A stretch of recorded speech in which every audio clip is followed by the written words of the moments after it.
ඉපදීපු ලාභයට සම්පූර්ණයෙන් බදු ගෙවිය යුතුයි කියලා නෑ. ඇත්තටම ව්‍යාපාරේ ලාභය ගන්න කිරීමේදී ඒගොල්ලෝ දරපු වියදම් අඩු කරන්න පුළුවන්. බැරි නෑ.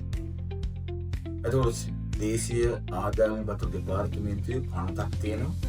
මේක තියෙනවා බණු 10 කියලා ඉඩ නොදෙන වියදම් 11 කියනවා ඉඩ දෙන වියදම්. එතකොට ඉඩ දෙන වියදම් උදාහරණයක් වශයෙන් ගත්තොත් පෞද්ගලික වියදම්.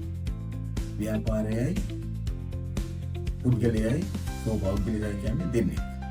එතකොට පෞද්ගලික දරන වියදම් ව්‍යාපාරය ආදායම ගන්න කරට දෙන්නේ නැහැ. උදාහරණයක් විදිහට අපි පිටරට යනවා නම් මුළු ෆැමිලි එකම එහෙම නැත්නම් අපි ට්‍රිප් එකක් යනවා නම් ඒකේ වියදම ව්‍යාපාරයේ ලාභයෙන් අඩු කරන්න බෑ. ඒකට ඒක කියනවා 10. 11 කියනවා ඉඩ දෙන වියදම් මොනවාද? සේවකයන්ට පඩි ගෙවන. එතකොට සේවකයන්ගේ සුබ සාධන කටයුතු බලන්න. එතකොට ලයිට් බිල්, වතුර බිල් ඔය ඔක්කොම වියදම් තියෙනවා.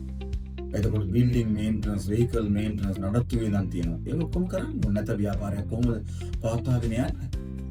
ඒ ව්‍යාපාරය පවත්වාගෙන යාමේදී කරන වියදම් ඒක කෙටියෙන් කියනවා නම් මෙහෙමයි.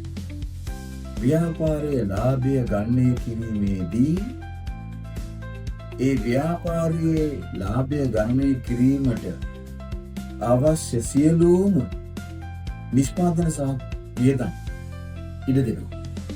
අපි ඔකට කියනවා when earning of production of income if there are expenses that is allowed. ඔය තමයි කියන්නේ ඉංග්‍රීසි. ඉතින් ව්‍යාපාරය ආදායම් ගණනය කිරීමේදී නිෂ්පාදනයට අදාළ සියලුම වියදම් ඉඩ දෙනවා.